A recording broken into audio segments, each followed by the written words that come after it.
How to use a tarp to kill grass.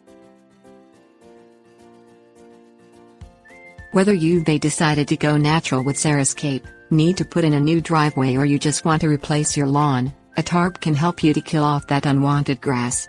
Since grass requires sunlight to thrive, blocking out the sun is the major consideration to killing it off. Grasses may differ in thickness, root systems, and nutrient and water requirements. But no matter what type of grass you have, killing it off using a tarp is an effective method. Things you'll need: tarp, cement blocks, rake or hoe.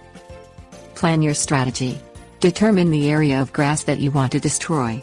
If it has a large area, like an entire lawn, use more than one tarp, or plan to kill off the grass in sections, using just one tarp.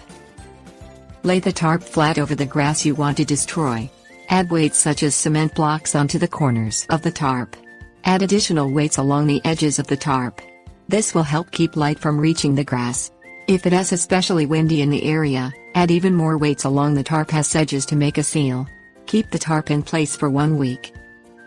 Check the progress of the dying grass. Remove blocks from one corner and also from the nearby edges.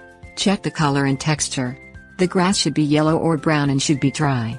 If not, replace the tarp and wait another week.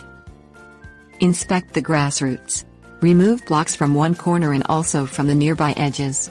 Using a spade, or other sharp instrument, check if the grass is easily lifted and removed. Check the extent of grass rooting. If it is well rooted, leave the tarp on for another week. Remove the tarp.